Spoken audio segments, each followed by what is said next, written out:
Broccoli ಆರೋಗ್ಯಕ್ಕೆ ತುಂಬ ಒಳ್ಳೆಯದು, ಆದರೆ ಅದನ್ನು ಸಲಾಡ್ಸಲ್ಲಿ ತಿನ್ನೋಕ್ಕೆ ನನಗೆ ಅಷ್ಟಾಗಿ ಇಷ್ಟ ಆಗಲ್ಲ. ಸೊ ಈ ರೀತಿ ರೊಟ್ಟಿ ಮಾಡಿಕೊಂಡ್ರೆ ಸಖತ್ ಟೇಸ್ಟಿಯಾಗೂ ಇರುತ್ತೆ ಹಾಗೂ ಸಾಫ್ಟಾಗೂ ಇರುತ್ತೆ.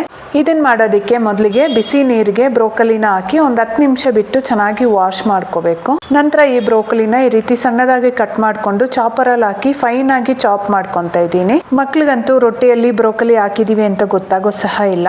ಈಗ ಅದೇ ಚಾಪರ್ಗೆ ಒಂದು ದೊಡ್ಡ ಈರುಳ್ಳಿ, ಖಾರಕ್ಕೆ ತಕ್ಕಂಗೆ ಹಸಿಮೆಣಸಿನ್ಕಾಯಿ, 1 ಇಂಚಷ್ಟು ಶುಂಠಿನ ಹಾಕಿ ಅದನ್ನು ಫೈನ್ ಆಗಿ ಚಾಪ್ ಮಾಡ್ಕೊತಾ ಇದ್ದೀನಿ. ಹಾಗೆ ಕಟ್ ಮಾಡಿರೋಂಥ ಸ್ವಲ್ಪ ಕೊತ್ತಂಬರಿ ಸೊಪ್ಪು, 1 ಸ್ಪೂನಷ್ಟು ಜೀರಿಗೆ, ರುಚಿಗೆ ಬೇಕಾಗಿರೋಷ್ಟು ಉಪ್ಪು, ಹಾಗೆ 1 ಕಪ್ಪಷ್ಟು ರಾಗಿ ಹಿಟ್ಟು, ಹಾಗೆ 1 ಕಪ್ಪಷ್ಟು ಕಡಲೆ ಹಿಟ್ಟು, ಇಷ್ಟನ್ನು ಹಾಕಿ ನೀರೇನು ಹಾಕ್ತೀರಾ ಫಸ್ಟ್ ಇದನ್ನು ಚೆನ್ನಾಗಿ ಮಿಕ್ಸ್ ಮಾಡ್ಕೋಬೇಕು.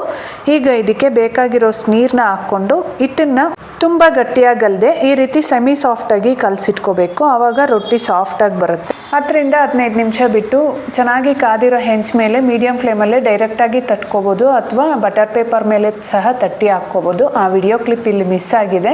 ಇಲ್ಲಿ ರೊಟ್ಟಿಗೆ ನಾನು ರಾಗಿ ಹಿಟ್ಟನ್ನು ಉಪಯೋಗಿಸ್ಕೊಂಡಿದ್ದೀನಿ. ನೀವು ಬೇಕಾದರೆ ಗೋಧಿ ಹಿಟ್ಟು ಅಥವಾ ಜೋಳದ ಹಿಟ್ಟು ಸಹ ಹಾಕ್ಕೋಬೋದು. ಇಷ್ಟ ಆಗಿದ್ರೆ ವಿಡಿಯೋನ ಲೈಕ್ ಮಾಡಿ, ಹಾಗೆ ಚಾನಲ್ನ ಸಬ್ಸ್ಕ್ರೈಬ್ ಮಾಡಿ.